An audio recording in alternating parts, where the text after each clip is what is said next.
I can get everybody to stand up. It is serious. We're going to stand up. And then sit down. Right. Now stand up again. Yep. And sit down. You're on your way to fitness. Woohoo! Thank you. All right, I want to go ahead and introduce myself. I'm Jennifer Puryear. I'm the director of the Union General Wellness Center. While I came to talk to you today, you are going to be, well, the class itself is going to be videotaped. Not the participants, but the one that's going to be torturing you. It's going to be videotaped as well as the slides. Oh, we're getting extra credit for bending down and standing up. Yeah, and that's when you go meet your maker. You're like, whoa, I got 2 more days because I've been down and sat up. See? My background is in sports and fitness. I've spent a lifetime of working in it. I have a master's degree in sports science. I torture people not only at the Wellness Center, I also torture people at Young Harris College as I teach health and wellness for them as well as personal training concepts. So some of the stuff we're going over today is just exercise and diet. Some of it's going to sound a little simple. Some of it's going to, you're going to look at it and you're like, really? So I'm going to talk through you about it. Some of the slides can get a little wordy. So because of that is the reason why I asked you to leave your email address so I can go ahead and forward it to you. At any time you have questions, please feel free to let me know. Anytime I do something stupid, please let me know. Because I know front row right here will point it out every single time. So every once in a while I need somebody other than him to point it out. Alright. So life expectancy. The current life expectancy is at 78.7 years. Anybody here over 78? There's one. She's already beaten the odds there. Now we do at the Wellness Center, we have our oldest participant is 93 years of age. We just had a birthday for one of our participants who is 84, that she was the very first club member to join 21 years ago. And she is still becoming ever since. She dances, she carries on, she does a lot of knitting, she comes to work out, she puts up with her husband, which if you knew him, it was a chore and a half.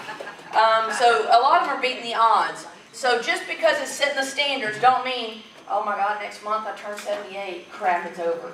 There's still a whole lifetime ahead of you. Now, a lot of things that can actually make this higher is tobacco use. If you're not doing any tobacco, if you are at a healthy weight, if you are physically active, if you are getting your heart checked, checking your cholesterol, things of that nature.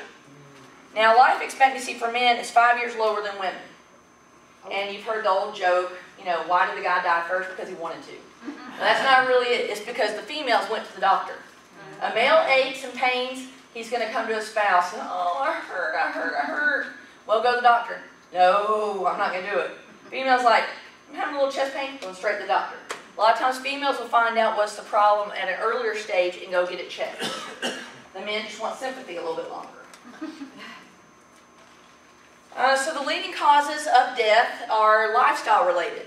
So if they're lifestyle related, that means they're preventable. So like I said, tobacco use. Staying away from the tobacco, whether it's the smokeless tobacco, whether it's the patches, whether it's the vaping, which has now come out under fire as far as everybody using it. About 30% of all deaths are due to heart and blood vessel issues, and it costs approximately $204 billion a year for cardiovascular disease in the United States. So a lot of that can be preventable by some of the things that you can do on your own, such as physical activity, coming to the pool, doing something a little bit more than talking. Just get in there with us one time. Getting challenged here. It's getting a little rough early on.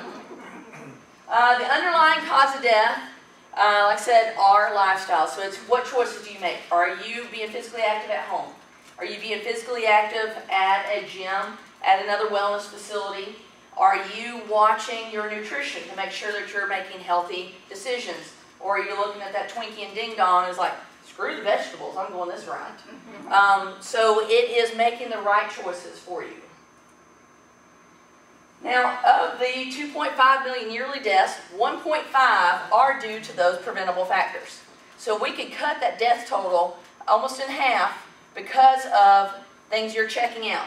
Getting your blood pressure checked, not eating high sodium things that's going to cause your heart rate to go up, checking your glucose, and not only will it prevent deaths, it can also help you decrease illness. So if you're eating a lot of the bad things, you're smoking, you're weakening up your immune system, which can cause you to get sick a little bit quicker.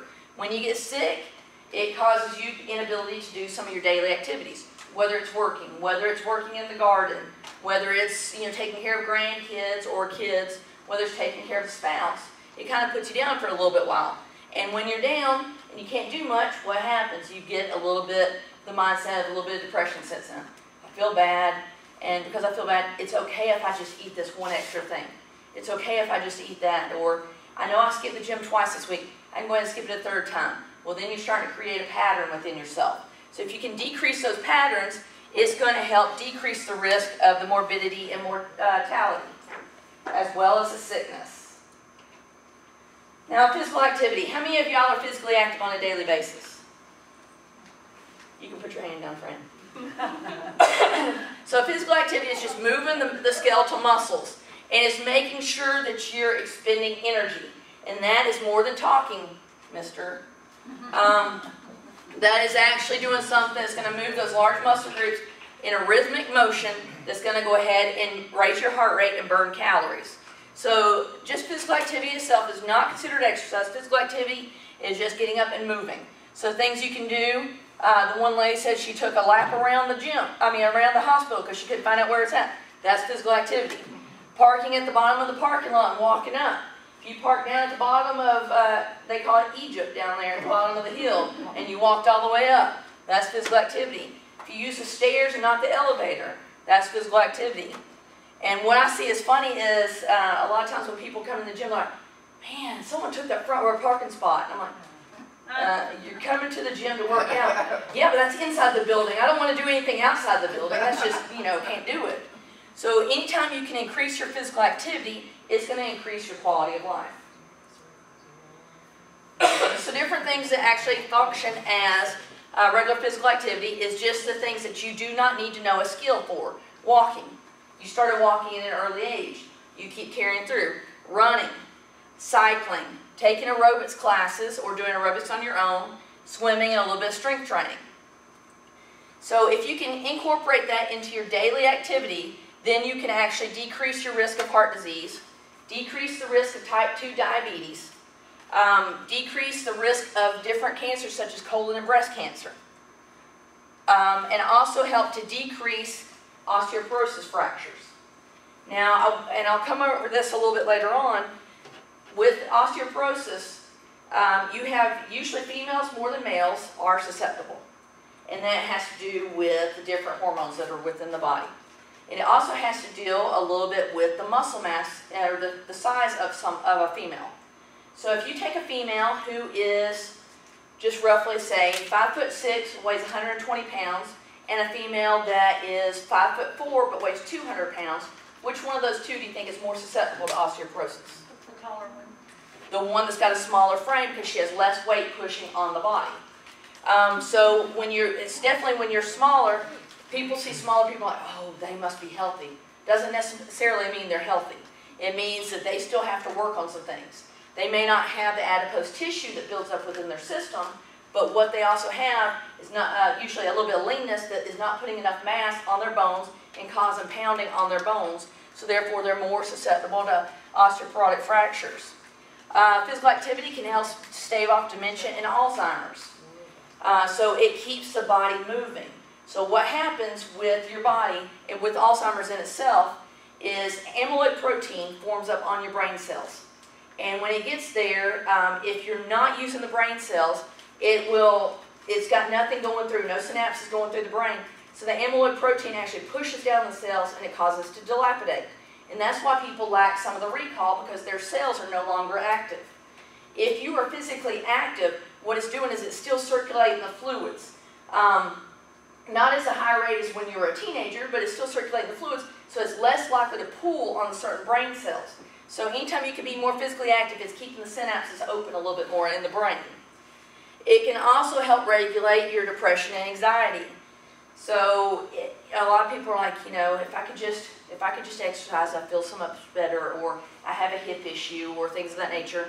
So when you're having all those issues, a lot of times it gets depression. I wish I could do this. I wish I could do that. And so then it weighs you down. So if your hip's been bothering you, you got grandkids come, I'd love to come with you. Well, getting a little bit more physically active can help battle the injuries a little bit quicker. And when you're able to do things, it helps to decrease the depression that can go on within your mind, because now you are more able to do things.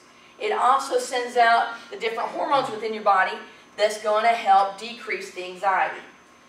And it's going to improve memory, except for the people that forget to come to my class on Mondays and Wednesdays at 10:50. And it helps you to perform daily tasks a little bit more efficiently. Now, you've got regular physical activity, which is just beginner physical activity. You've got moderate physical activity, which is anything that expends 150 calories per day or 1,000 calories a week. So that's not a whole lot. You can do moderate physical activity. That is walking down to your car and back maybe 3 more times, and you're going to burn 150 calories. That is maybe 10 minutes on the treadmill. Things of that nature at a decent walking pace. So it doesn't take a whole lot to actually get into moderate physical activity. Now, ideally, to increase it, you want to try and get in not only 150 minutes of moderate physical activity, but you're trying to get in 2 strength training sessions per week. The reason why you want to do strength training is it develops some muscle mass on your body. When you have more muscle mass on the body, it's going to be burning more calories. And it's also going to protect the joints and make them work a little bit more efficiently. So you can do things like walking briskly. If any of y'all are game to play basketball, we can meet after this. Volleyball, swimming, water aerobics, raking leaves, and if anybody wants to do that, I can give you the address to my house. You can come over and I will give you 150 minutes of physical activity.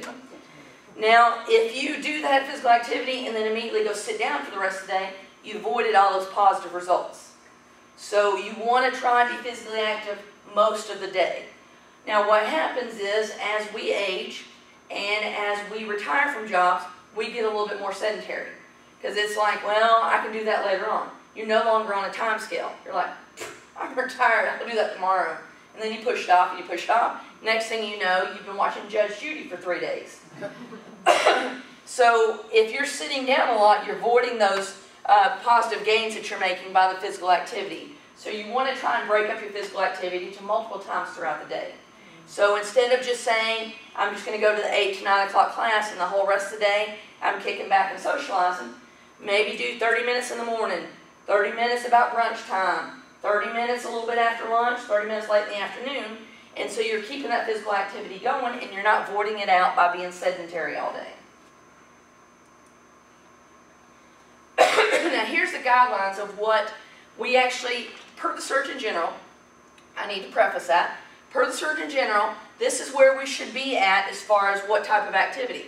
So adults 18 to 64, you want 2.5 hours a week of moderate activity.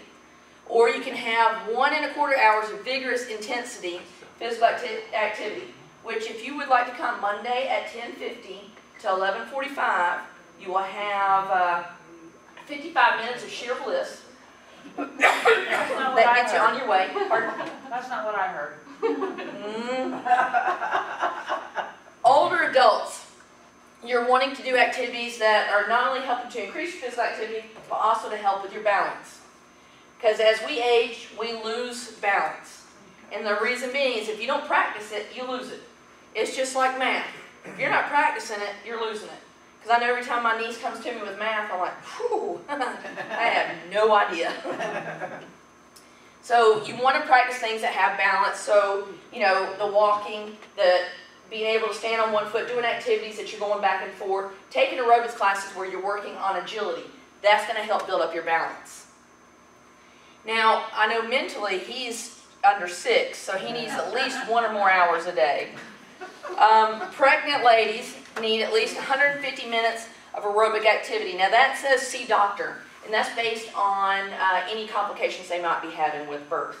It used to be with the American College of Obstetrics and Gynecology, the standard used to be when you find out you're pregnant, prop your feet up, eat bonbons, and don't move. That whole adage has been thrown out the window because they found out that physical activity will actually help the baby. The babies will actually have lower birth weight, and they also found out that if you have a parent a mother who is physically active while she has a child in her stomach, then the child gets used to stress at an earlier age. Because the child's up, moving, you're bouncing around, it learns to adapt at an earlier age to the stressors so that there's less stress and anxiety later on. Now, ways to monitor your physical activity. You can either come to my class and I can torch you and I know exactly how much you're burning, or you can get a Fitbit and it will actually monitor your steps. You can do Map My Run, you can do an Apple Watch, you can do lots of different things that's going to go ahead and track it and let you know where you're at. And you can do some apps like MyFitnessPal and log different stuff in, different weights and stuff, and it kind of keeps you going, lets you know how many calories you've burned based on your weight, your height, and your gender, and your age. Now here's all the benefits of exercise. This is just acute benefits, so these are just for the short term. Not only does it strengthen your heart, which is your largest muscle and the most important muscle, it also strengthens your lungs. It can help improve your flexibility. Why? Because you're moving your joints and you're working on your tendons and ligaments, which are helping to support the joints. It increases your metabolic rate. Studies have shown for every 1 pound of muscle that is on your body, you actually burn 50 calories for that 1 pound while it's at rest. So not only are you burning it while you're building up the muscle tissue, but you're also burning it slowly throughout the day. It can help decrease your risk of type 2 diabetes. In some people, except for him, it can increase your mood. Decreases arthritic pain. The reason why it decreases arthritic pain, I'll let you know 2 things that will help decrease arthritic pain. Number 1 is moving. You're sending the synovial fluid and lubricating the joints. So it's getting a little bit better range of motion. Another thing, not only physical activity, but also with nutrition can decrease it, sugar. How many people love sugar? Elena does. Sugar causes inflammation in the joints. So sugar is going to pull in those joints. If you've ever done a sugar detox, you assess yourself 1 week of how your joints are normally feeling. Next week, get yourself completely off of sugar. And what you're going to do is supplement, get a whole lot more water in to flush it. And then check your joints out. And it's like night and day. You had all this grinding. Next thing you know, like, whoo, things are moving around. Who said I can't go hiking this weekend? It can promote better sleep. It can boost your energy, and it can help decrease stress. Now, those are just the acute benefits. Here's the long term. It can help increase the lean body tissue in the body, so it can help make sure the muscles work. Now, also building up the muscle tissue is going to help support the joints because it's going to take some load off the joints. So the more muscle mass you have surrounding the joints, the more it's going to start working, and the joint can actually rest because the muscles are doing all the pulling, and you have less strain on the joints. It helps to manage cholesterol. So it helps to increase your HDL, which is your high-density lipoproteins, which is a good protein, and it helps to decrease your LDL, your low-density lipoprotein. It reduces feelings of depression and anxiety, better sleep, and you notice you're going to have more energy throughout the day. So maybe you got half a garden weed and you're like, dear Lord, I'm done. I'll see you next week. And then you come back. Then the next time you're like, crap, I got the whole garden. Who else has got a garden around here I can go? Because your stamina is increased so greatly. Is that a guarantee? Well, come over to my house. I have a big flower bed. You can weed and garden out all you want. Then you tell me how much stamina you've got. And then I'll rent you off to my neighbors. All right, then you've got strength training. So you had the cardiovascular side, and now you're getting strength training. So the whole point is to eventually get up to about 80% of your maximum capacity. So the way it used to be in a lot of studies is they used to treat juniors and seniors as, I'm trying to find the right term, but as frail little components. Y'all are not. Y'all are vibrant and active. So you can actually build up. They initially had the studies as, seniors can only do 1 set of an activity. They can only do a little bit of resistance, but 50 million reps. What the reps are actually doing is building up your endurance, but it's not building up the strength. So you're wanting to do more weight and less reps to help build up the strength and build up the muscle bellies so they'll actually support the joints. And it helps to create the fullness and a pump in the muscle. So it helps to develop the muscle. Now initially when you're lifting weights for the first time, you're going to notice some swelling in the tissue. You're like, oh, I thought this was going to cause me to lose weight, and everything feels bigger. It's the swelling in the tissue that is in there to protect it. After about 3 weeks, the body's like, okay, Val's not trying to kill me. It's okay. I can come out of hiding, and the swelling goes away. And then you're like, hey, that's in my body. And it starts to show off, and it shows a little bit better. So there, that also increases the mood too. Because if you're like, oh, I feel a little dumpy, I don't want to go out in public, versus, heck yeah, I'm a babe walking out. You feel so much better. Your personality changes, your energy changes. Excuse me, I'm just going to get a sip. So basically what you're wanting to do is, start out slow if you're, new to lifting. So that doesn't mean first day I'm going to hit 4 sets of 20 different exercises. If you do, that'd be the last day you ever go to the gym. You want to start out slowly and build up, because you got to realize this is your body. It's not a little sprint. It is a long time marathon. So it's something you're wanting to work at and build at and just keep those functions going. So ideally, you're wanting to start at a rep zone of 8 to 12. That's repetitions. And repetitions are how many times you're going to do an activity. So you're wanting to get in that range. Anything more than that, what you're actually doing is building up the endurance of the muscle, but it's not actually building up the muscle for strength. So if you can do more than 12 repetitions, then it's time to go ahead and increase the weight. So as you can see here for muscular endurance, it's 15 or 20. So if you feel like you're going to be out running a marathon, you probably want to do more endurance. If you're like, no, I'm good, I'm just going to take a couple classes, then you're going to go back up here to the higher resistance training.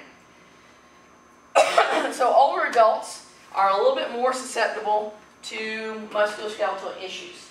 The reason being is as we age, things start to deteriorate within our body. We, number one, decrease flexibility, but you also decrease some of the blood flow to the tendons. And you don't get as much synovial fluid in the joints, so the ligaments are a little bit compromised, a little bit dried out. That's why sometimes you're moving around like, man, that's stiff today. Well, you just try to get more blood flow to promote to that area. So it's one of these things, if you don't use it, you're going to lose it. So if you stay physically active, it's going to keep your joints lubricated. And if your joints are lubricated and all your muscles are functioning properly, you're less likely to have injuries. If you just decide, hey, the first Thursday of every month, I'm going to do resistance training and not do anything else the rest of the time, that's where injuries are going to go ahead and come from. So you're wanting to stay active as much as possible until they put you 6 to 8 feet underneath the ground. At that point, there's nothing else we can do for you. But as long as you're above ground, there's still a whole lot more we can do to work with you. So the general idea of strength training is you're working with sets. So repetitions are how many times you do the activity. Sets are how many groups of repetitions that you're doing. So initially, starting off with, I would recommend go ahead and doing 1 set of everything, just so you can kind of get used to it. So your body understands, I'm not getting killed. Diane's not just going to break me down. They understand it's a process that you're doing. Eventually, you're wanting to get up to 2 to 4 sets per exercise. Because with anything, repetition is what makes your body learn. So if you do 1 set and walk away and don't come back for 2 or 3 days, your body's already fully recovered, and it's like, what is this new foreign thing? If you're doing something consistently, keeping the body moving, and doing multiple sets, then your body's like, heck yeah, now I'm going to start promoting growth. And when they start promoting growth, it's going to release some of the hormones which go within the body, which can actually aid in the fat burning as well as building up the muscle tissue.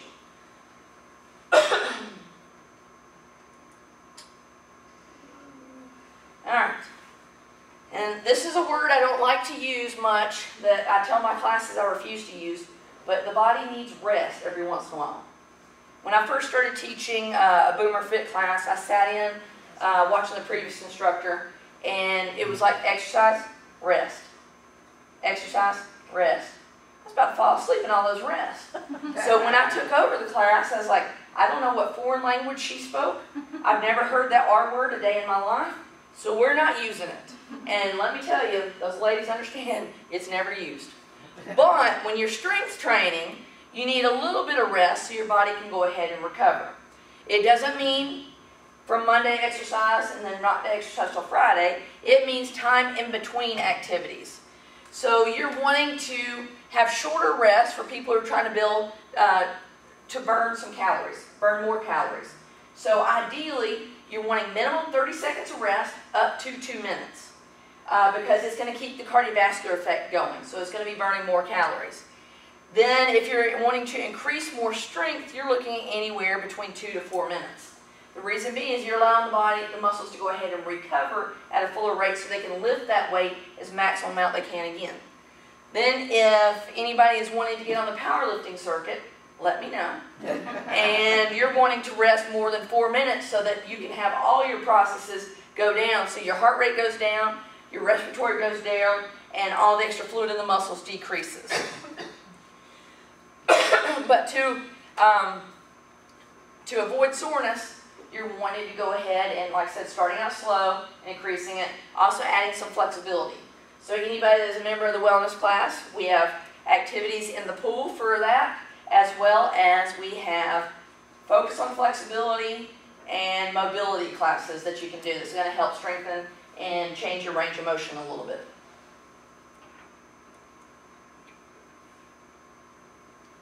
There we go.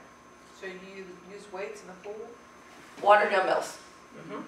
And it depends on, they're all of foam, so it depends on the foam, which different colors they have them. They're weighted a little bit differently, that you can put them in there. You can also they have weighted webs, like web fingers you can have on there. It's going to be weighted for your hands while you're doing it. You can have pull ankle weights, pull wrist weights, pull hip weights. You can do just about anything. If there's not enough weight, I'll come jump on your shoulders and let you go ahead and jog it out and see what we can do for you. I mean, I'm willing. Because I know Val wants me there tomorrow morning to be on her shoulders to help her exercise a little bit more. I'll eat a big meal tonight. All right, so when you're strength training, there are, especially if you're going into a gym, there's a lot of differences in the equipment. So you've got machines. You've got free weights, you've got bands, and all of those have different components to them that make them work differently. With machines, they work you in a fixed range of motion. With that being said, like if you're doing a chest press, it's only going to go straight through here. So your body doesn't ever get out of alignment. The only way you really hurt yourself is if you put on an abnormal amount of weight and keep trying to push it, because then the whole body's rocking and kind of pushing through. So it's very beneficial to learn the range of motion and help with the joints. But what happens is, because it's working in one direction, it's not recruiting the other muscle fibers to help stabilize and control the joints like is happening in your daily activities.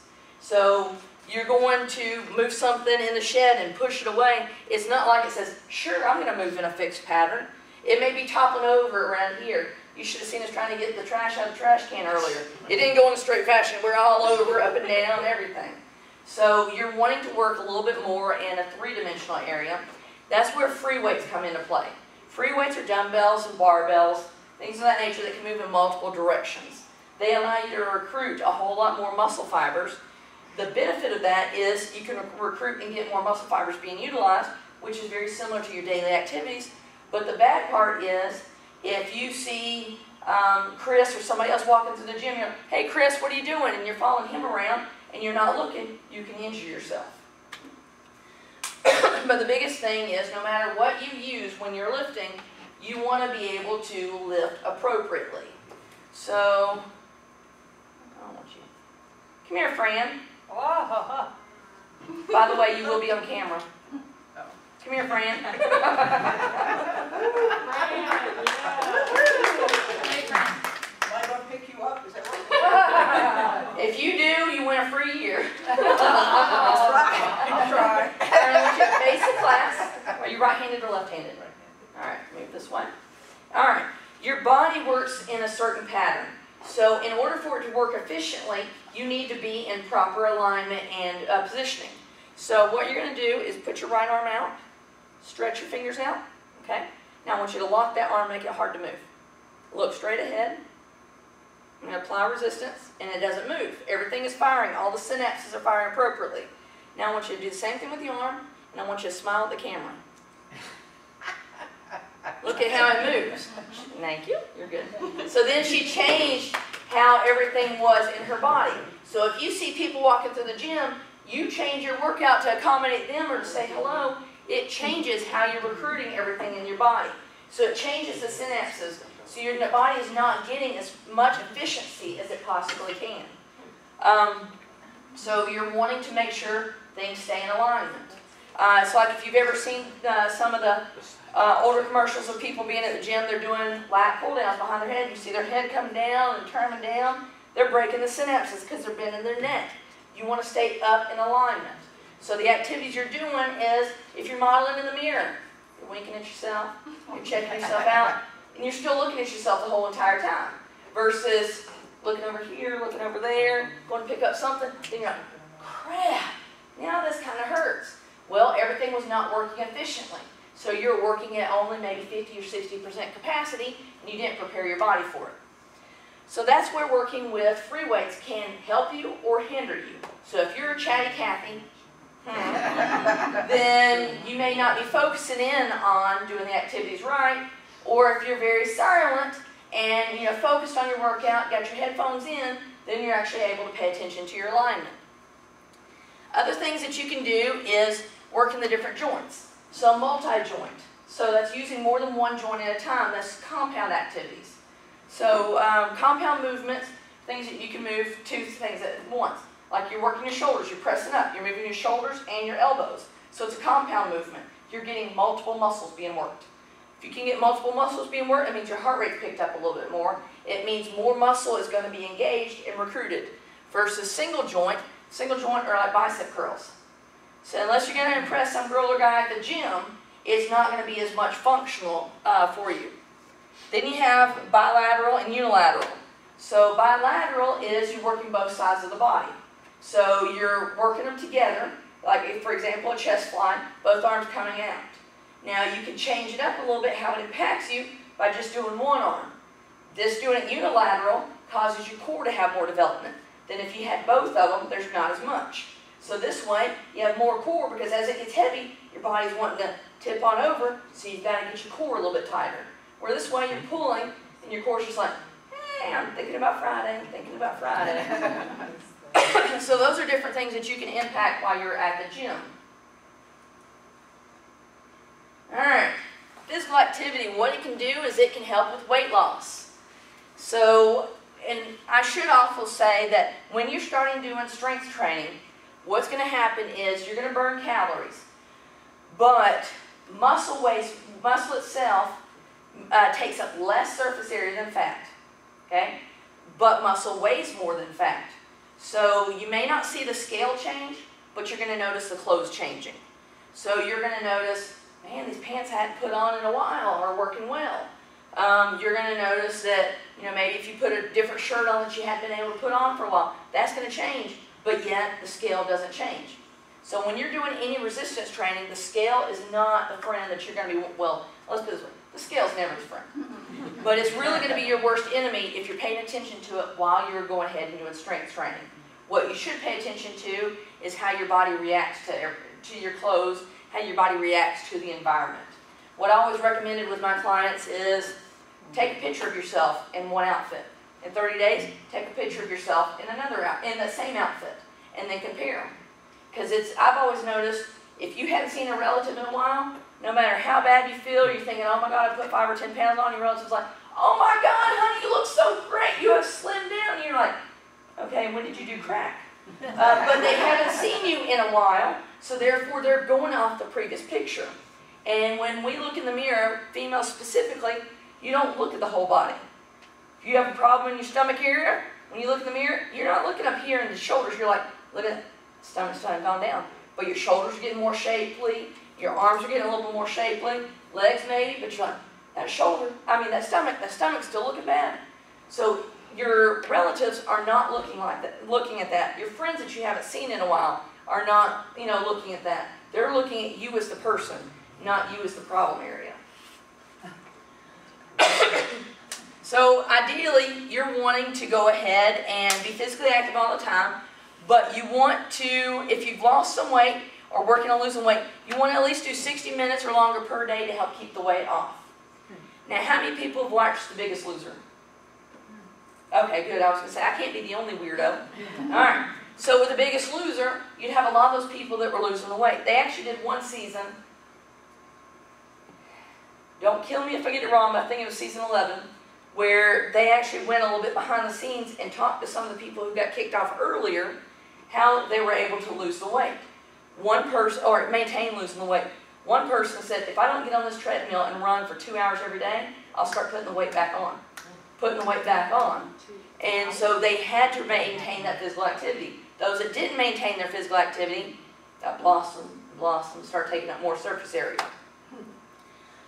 And individuals who stop physical activity after you lose weight, the majority or all of them in 18 months will actually gain the weight back. So you're wanting to continue keeping that physical activity. So if you got down to your target weight loss, Alana, you're not just going to quit afterwards and say, ha ha, I'm in the size 2, and then just celebrate and reward yourself because now you're in a size 5. It's going to change if you don't increase that or keep that physical activity going. Now, I'll have a lot of people coming up to me and saying, you know, hey, I'm new to the gym. I want to go ahead and lose weight. Should I just get on the treadmill or just get on the elliptical? Well, initially, cardiovascular exercise or activities go ahead and burn calories while you're working out. But they tend to stop afterwards. Whereas muscle, as you're building it, not only does it burn it while you're doing it, it also burns it all day long because your body's having to feed that muscle and keep it going. So I always tell everybody it's a combination of the strength training and the cardiovascular that's going to help keep everything off. And if you really want to add a third trifecta, it's nutrition as well. So actually nutrition is about 70% responsible for how your physique looks. The other two duke it out for the other 30%. Now you have, and we'll get into nutrition in a moment, but you have different types of intensity. So you can do the long, slow, steady, where you're on the treadmill and you're walking for an hour, 2 hours. That's going to actually go into more of your fat utilization. Or if you're on the treadmill and you're sprinting for a minute, then walking for a minute, sprinting for a minute, it's actually going to promote more high intensity, so therefore you're going to have to use more glucose, so it's actually going to burn more calories from carbohydrates. So it's just different within your body, and a lot of that's going to also determine how much you're ingesting. So if you're not ingesting much fat, then it's not going to be burning the fat. It's going to be burning all the carbohydrates. Or if you're not ingesting much carbohydrates, it's not going to be down here. It's going to be burning up here as well as the protein, which is in your muscle bellies. Now, do you think males and females lose weight and gain weight equally? No. Nope. Basically, the old adage is if a female says, or I'm sorry, if a male says he lost 5 pounds, the female automatically gained it just then, as soon as they opened his mouth. Is how it actually occurs for most people.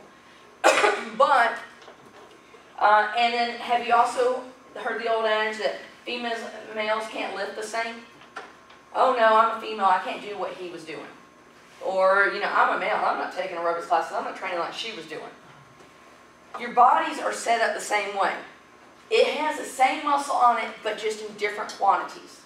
So the way the human body was set up was females have less muscle mass on the upper body because they're set up genetically for child rearing. So you don't need the big hunter areas. Because you talking about the caveman days, it was men hunted for food, women had the babies.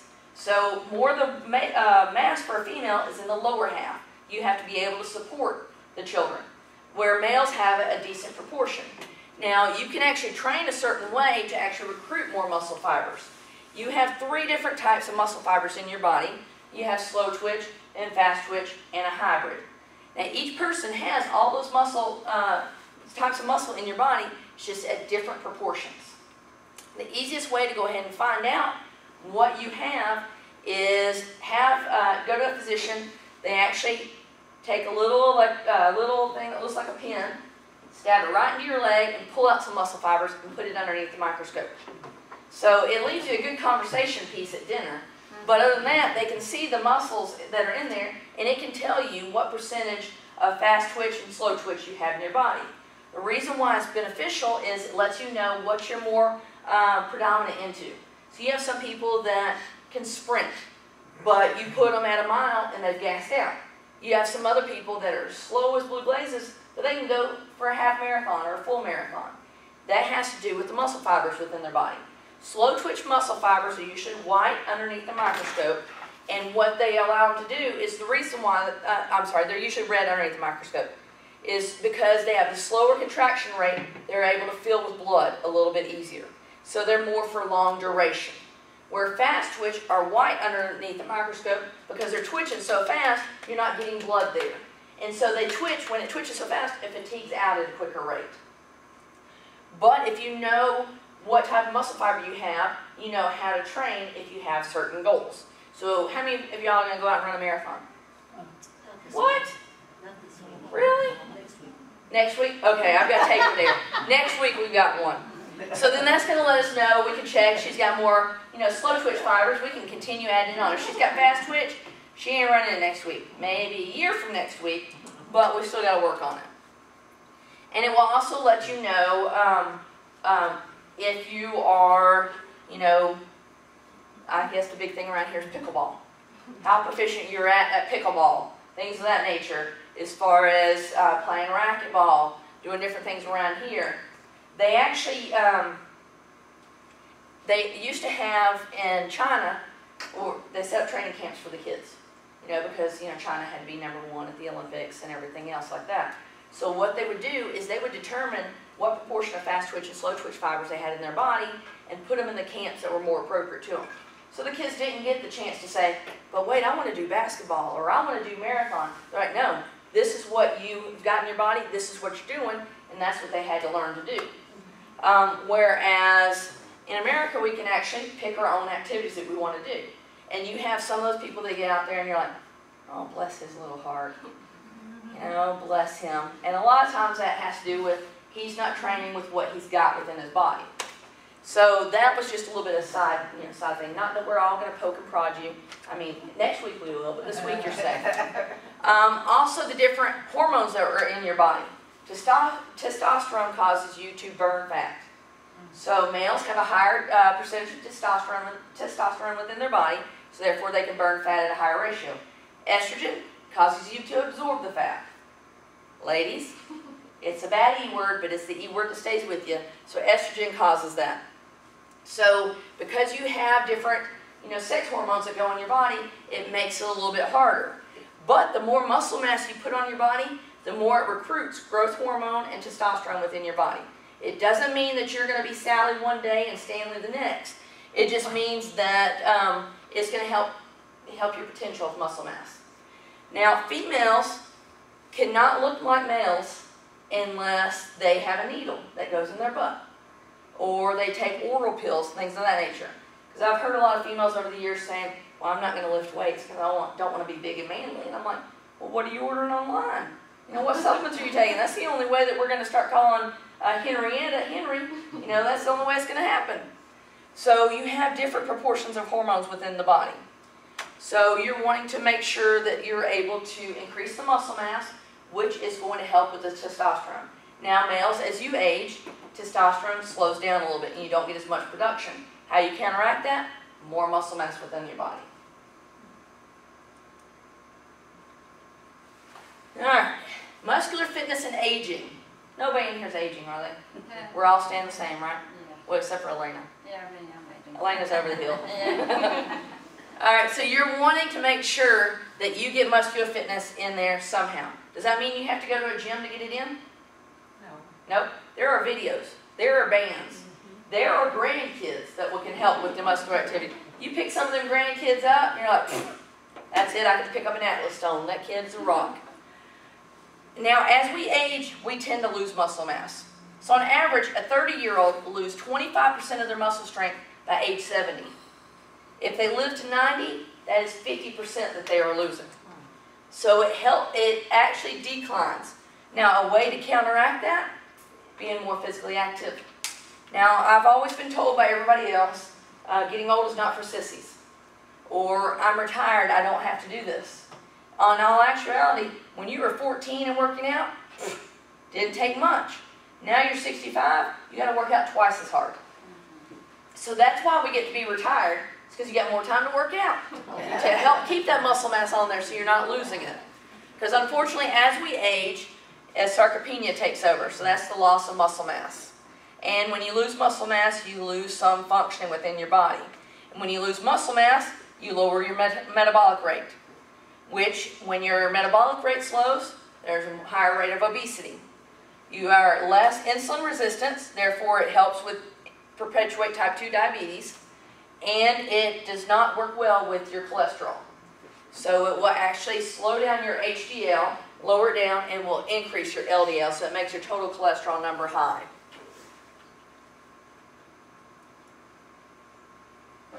Now, adults who do not strength train lose between 4 and 6 pounds of muscle tissue per decade. Per decade. That can be a crap load if you live long enough. A person who has maintained their body weight but did not strength train can actually see that their fat will go up. So their body mass index will go up. But their weight can stay the same, but what they're doing is their muscle mass is decreasing and it's being replaced with fat mass, because if we do not watch what we eat, and if you're eating the same now, yeah, like him, he's having all those Twinkies and Ding Dongs. Shame, shame. If you keep eating the same way you did 10 years ago, but decrease your fitness activity, then you're going to notice the weight gain's going. So if you decrease fitness activity, you got to decrease all the extra nutritional pleasures that you like. Now, good strength can enhance your mobility. It can make lifting and reaching easier. It can decrease risk for injuries and falls and decrease risk of osteoporosis. Because I know back when I was in my undergrad, we had a class that was called Exercise and Aging. So we recruited members from the community into our class. They had to do cardiovascular activities, they had to do fitness activities, they had to do flexibility, they had to do Tai Chi, they had to do water aerobics, and had to do a lot of skill testing. And one of the other tests that we had to do was we had to go to their house and see what that was like in their daily activities. So you would have some people watching on their, bouncing on their tiptoes, trying to get something off the top shelf, and next thing you know, they're about to fall down. And it's because they could not control a lot of the things. They did not feel comfortable being up on a ladder. At the end of the 16 weeks, I had one guy that was afraid to touch the ladder, jump straight up, grab everything off, move around. I had another lady who, her husband had been passed away for 20 years, so she was basically a recluse. So when she came in, she was a frail, tiny little thing, small, scared of the world. When she left, she broke every strength record we had, every cardiovascular record we had. She became walking clubs. She became all this other stuff because physical activity gave her an outlet to increase her activities. She no longer felt like she was frail. She no longer felt like she was going to hurt or fall down. And let's put it this way, my undergrad was back in 2003. In 2003 was the first time she went to a movie theater and found out that there was more than one movie in the theater. That tells you how long she stayed as a recluse. So like I said, it helps to improve your balance and your mobility. Less falls means a happier you, and less physical therapy. When we talked about your metabolism, as far as how it's able to more muscle tissue causes it to go ahead and increase your metabolism, which causes it to burn fat. So even small increases in muscle mass will go ahead and work on your metabolism to burn it. Now, lean body mass will decrease with sedentary living, and it will slow down your metabolic rate. And it will also decrease on helping you with your joints. Now, I will tell you, when we age, we become more sedentary. When we're sitting down, what actually happens is it causes your hip flexors to shorten, and it causes your quads to shorten, and it causes this to tighten. So when you get up in a chair, you're like, oh crap, my back is kind of hurting. Well, it has nothing to do with your back itself. It has to do with the muscle tissue that's around there. So the more you work on getting a little bit more mobility through the hips, the more it's going to go ahead and support your back. Get home to you? Yeah, it does. All right, nutrition. How many of y'all are going to be my nutrition spokesperson? What? You are? Sure. All right. Woo-hoo. She's going to be cooking all for us the next meeting. Okay. So we go ahead and put in our orders now. She should have it ready. So you have your essential nutrients within your body. You have your carbohydrates. You have your fats. You have your proteins. You have vitamins, minerals, and water. Now, a lot of the vitamins and everything can come from your natural fruits and vegetables. They don't have to be from pills. So the whole goal is to get them where they occur naturally. Because a lot of times when you take a pill, only part of it actually breaks down and metabolizes. The rest just sit there for gut rot. And it drives you crazy. So, but the ones that are needed for fuel are carbohydrates, fats, and proteins. Those are what gets your body moving. That's what gets you awake. That's what gets the brain functioning going.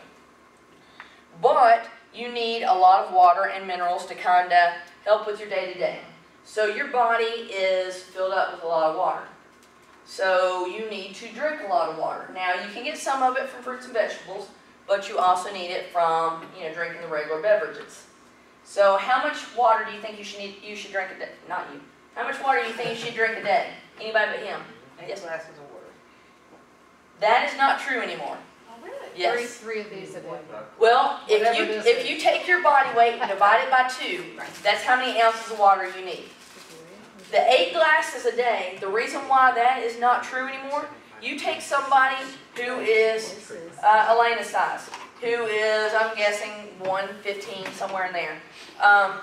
We'll just suck it up. You're 115 right now. Yeah, we'll go with that. All right, and then you take someone who's 200 pounds, and if they drink the same amount, you either have one that's going to be dehydrated because they're not drinking enough, or one that's going to be flushing so many nutrients out of her body and can't stop peeing like it's going out of style.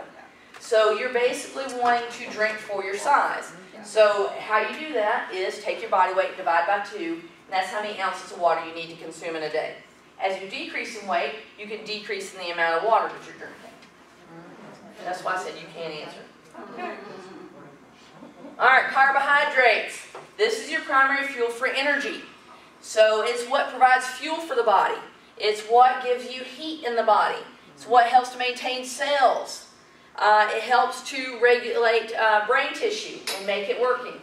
I know for Fran it hasn't worked in a while, but maybe it will one day again. It helps to metabolize the protein and regulate the fat.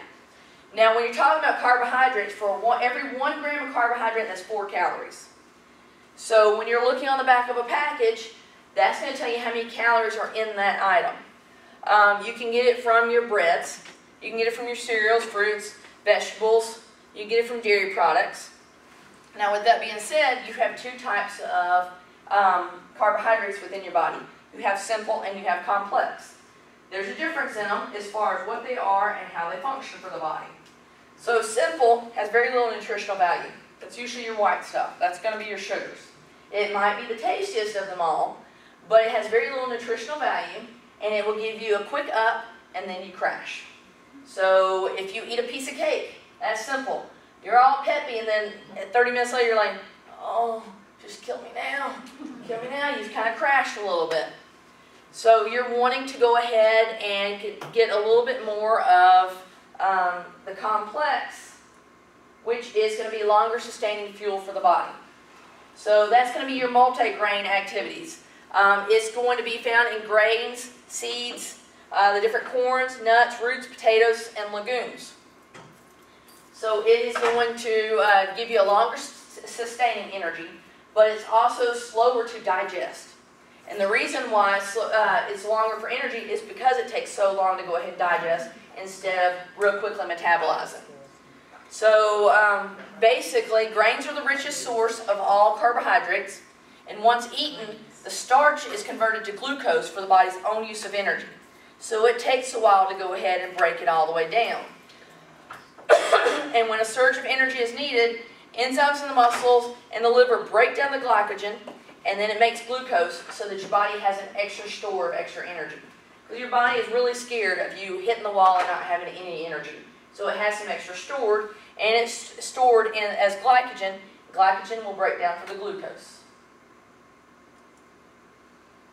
Then you also have fiber. How many of y'all have always been told to eat fiber? Eat fiber, eat fiber. Not only is it going to fill you up faster because it takes up more room, but it's also going to aid in your getting rid of waste, expelling waste. Now, fiber is a form of complex carbohydrates. It's found in a lot of your fruits and vegetables, your whole grain cereals. It lowers your risk of disease, and especially cardiovascular disease. But there are limits. So adults, you're usually looking at, for females, 25 grams per day for a female and 38 for a male, unless told otherwise by a physician. 30 grams per day leads to a decrease in heart attacks, decrease in colorectal cancer, decrease in breast cancer, decrease in diverticulitis. But too much fiber can actually cause a loss of calcium. Loss of calcium means more brittle bones. More brittle bones means more susceptible to falling and injury. It can also cause gastrointestinal distress. It's when your stomach's really bloated and you feel doubled over and you're just praying for somebody to stab you so it goes away. That's gastrointestinal distress. Now you have two types of fiber. You have soluble and insoluble. Soluble will actually dissolve in water and it forms a gel. This gel goes around the food particles and then it helps to go around the food particles and take them out into your waste. It will, while it's doing that, it can excrete the fats out and it lowers your cholesterol, lowers your blood sugar level. Now, insoluble fiber is not dissolved in the water and the body can't really digest it. So it doesn't work as more efficiently for the body. It kind of processes straight out. Then fats. How many people eat a lot of fat? Fat is your secondary fuel source, and for every 1 gram of fat is 9 calories. So it's more than twice the amount of calories as 1 gram of carbohydrate. So, but the purpose of fat is not only does it line your organs, it absorbs shock, because if you fall down and have no fat on your body, you can break your bones. It supplies your essential fatty acids, and it carries your fat-soluble vitamins. So vitamins A, D, E, and K. And it's divided into simple, compound, and derived. Alright, simple fats, or saturated fats, helps to raise a person's cholesterol, so they do not melt. So you remember back in the day when you just had that can of lard sitting on your counter, and that just gelled and everything, didn't do anything? Well, that's saturated. That's actually what's going to increase your cholesterol level, your bad cholesterol. Now you have unsaturated fat, which is usually liquid at room temperature. So that's your oils. That's actually going to improve your cardiovascular health. It's going to lower your low-density lipoprotein, and it's going to increase your high-density lipoprotein. So you can get a lot of it from your fish, your almonds, your pecans, and olive oils. So how many people cook with olive oil? You're having to ask? Who cooks? Oh. She raised her hand. She's like, but do we? Alright. Then you got protein. Them's good ears. Huh? Them's good ears.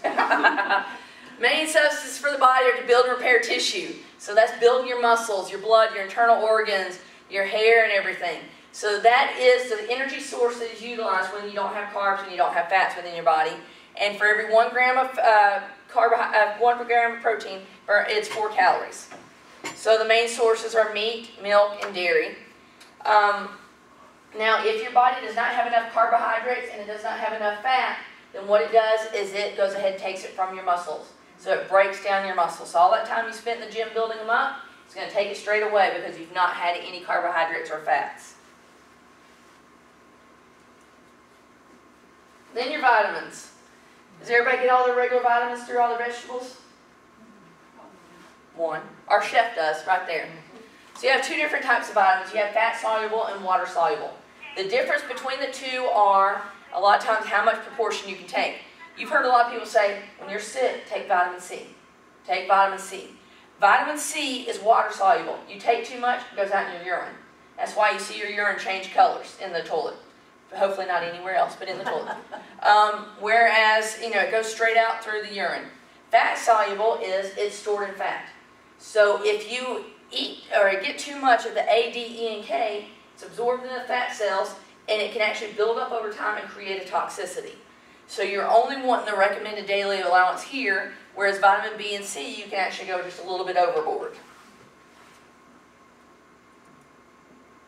And water. Men are about 61% of water. Females are 56%. So that means crap load of water you need to be consuming. You got to rehydrate that body. Now 80% of your needs come through beverages. 20% comes through food. So don't just think, well, I had like 20 vegetables today. That still doesn't get it all. You still got to back it up with extra water to get through the body. Now, not getting enough water can cause dehydration. So you got 2% of the body weight loss causes dehydration. 5% actually causes dizziness and disorientation, which is more than what Valerie feels on a normal daily basis. All right. And this is a healthy eating plate. This is how they go ahead and set up. Harvard Medical School went ahead and came up with this version. They used to have the food pyramid. Remember those old food pyramids? They kind of got them out of the water, and they put this down here telling you what proportion on your plate you need to have. Now this is just slightly different than what the Surgeon General had. Surgeon General actually put your beverage as milk, so you could get your calcium. But there's been such a controversy going back and forth of, is milk good for you, is milk bad for you? Is it skim, 1%, 2%, whole fat? So they decided, Harvard Medical School said you're getting too much sugar. So therefore, let's dilute the sugar with water. So they added it on there. So lets you know in your regular daily allowances, you're wanting 45 to 65% of carbs, 20 to 35% coming from fat, and 10 to 35% coming from protein. So that's how you should be eating based on the fuels that's needed within your body. Where does almond milk fall in there? Almond milk is actually going to be a little bit more through the vegetable area. So that's where they're going to put it in through that. So it's going to be building up a little bit through there. And food labels. So how many people actually look at their food labels when they buy them? Oh, good. That's good for you. The biggest thing that you need to look is servings per container. Yeah. You want to see, because they can throw in a lot of different things. So you're wanting to see how many servings. So you're just going to multiply this by however many servings it says. So if you're looking at 12 grams of fat and you're looking at 31 grams of carbs, you multiply them out. You've got, they're getting very close amount of calories because you're looking at only 4 calories per gram, 9 up there. So when you see, oh, it's only got, 10 grams of fat, well, multiply that by 9. That's automatically 90 calories that you're getting right there. So it's going to let you know exactly what you're getting within the body. And as far as sodium, you want to stay 2,300 milligrams or less a day of sodium. So, but you do need sodium within your body. It's an electrolyte. That's what keeps your heart going. So you're wanting to make sure you get enough sodium in your diet. Now, a lot of times, it doesn't mean taking a salt shaker, putting it in all your stuff. You eat any meats. If you eat anything that came from an animal, they have salt in it because they needed electrolytes. So there's going to be salt there. You eat some of the vegetables, you're going to get some of it in through there.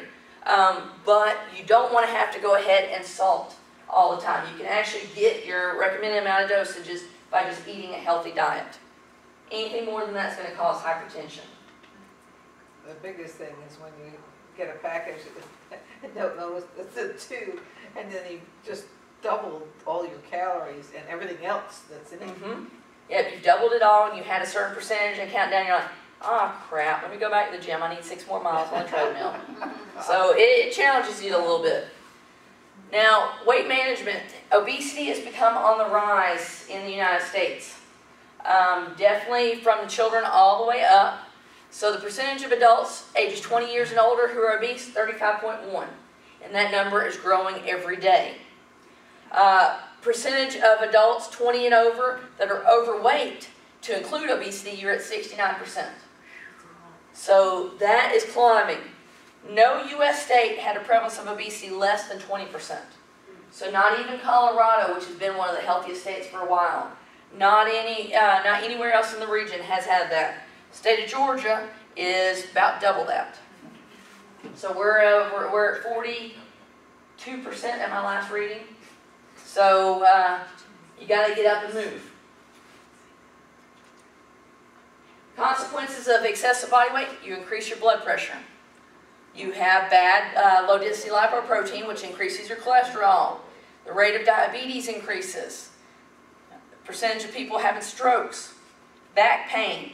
Back pain is, if you have a lot of abdominal fat here, your back is a culprit. All this weight here, and your back's like, oh, please help me get it up.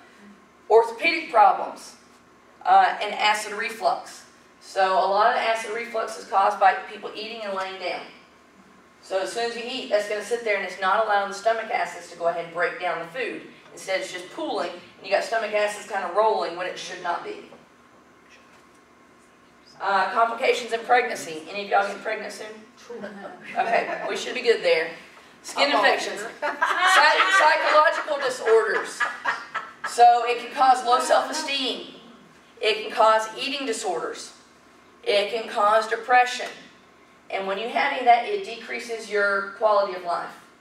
If you just have that listless feeling, what's the point of getting out there? Well, I'm just going to sit inside all day long. Well, you wasted your 62nd year because all you did was just sit in the house and watch MacGyver. Then it shortens your life expectancy. Now, a lot of the causes for overweight and obesity, and I know this is a lot of writing, so that's energy in or calories in versus calories out. So that is consuming more calories than actually expending.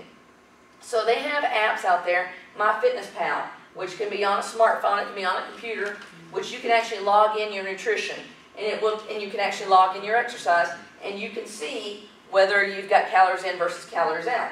If they're about equal, you're not going to gain or lose anything. If you have higher calories in, less calories out, you're going to gain weight. If you're the other way, you're going to lose weight. So it's just paying attention to your activity and what you're eating. So that concludes what I've got for you today. Is there any questions? Yes, ma'am. Sugar is sugar is sugar, whether it's fruit or sugar.